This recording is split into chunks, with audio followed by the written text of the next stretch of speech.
ಸರಿಗದೆ ಮೊನ್ನೆ ರಾಮೇಶ್ವರಂ ಕೆಫೆಯಲ್ಲಿ ಆದ ಬಳಿಕ ಬ್ರ್ಯಾಂಡ್ ಬೆಂಗಳೂರು ಹೆಸರಿಗೆ ಎಲ್ಲೋ ಒಂದು ಕಡೆ ಆತಂಕ ಆಗ್ತಿದೆ ಅನ್ನೋದು ಬಿಜೆಪಿಯವರ ಮತ್ತು ವಿರೋಧ ಪಕ್ಷದವರ ಆಗ್ತಿದೆ.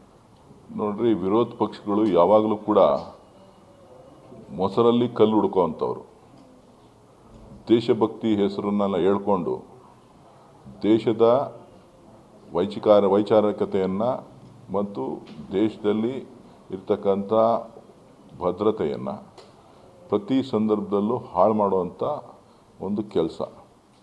ಇವತ್ತು ಬೆಂಗಳೂರಿಗಿರೋ ಕೀರ್ತಿಯನ್ನು ಇವತ್ತು ಏನು ಹಾಳು ಮಾಡುವಂಥ ಪ್ರಯತ್ನಗಳು ನಡೀತಾ ಇದೆ. ಅದರ ವಿರುದ್ಧ ಕಠಿಣ ಕ್ರಮವನ್ನು ಸರ್ಕಾರ ತೆಗೆದುಕೊಳ್ತದೆ. ಅದ್ರ ಬಗ್ಗೆ ಯಾವುದೇ ಅನುಮಾನ ಬೇಡ. ವಿರೋಧ ಪಕ್ಷದ ನಾಯಕರಾದಂಥ ಅಶೋಕ್ ಅವರು ಬಾಂಬ್ ಬೆಂಗಳೂರು ಅಂತಕ್ಕಂಥ ಹೆಸರೇನು ಕೊಟ್ಟಿದ್ದಾರೆ, ಅದು ಅವರಿಗೆ ಸರಿನಾ ಅಂತಕ್ಕಂಥದ್ದನ್ನು ನಾನು ಪ್ರಶ್ನೆ ಮಾಡ್ತೇನೆ.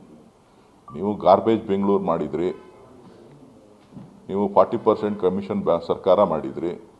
ಈಗ ನಿಮ್ಮ ಕೈಲಿ ಈ ಒಂದು ಬೆಳವಣಿಗೆಯನ್ನು, ಬೆಂಗಳೂರು ಬೆಳವಣಿಗೆಯನ್ನು, ಕರ್ನಾಟಕದ ಅಭಿವೃದ್ಧಿಯನ್ನು, ಇವತ್ತು ಏನು ನಮ್ಮ ಗ್ಯಾರಂಟಿಗಳನ್ನು ತಡ್ಕೊಳ್ಳಿಕ್ಕಾಗದೆ ಇವತ್ತು ಬೆಂಗಳೂರಿಗೆ ಕಳಂಕ ತರುವಂಥ ಕೆಲಸ ಮಾಡ್ತಾಯಿದ್ದೀರಿ.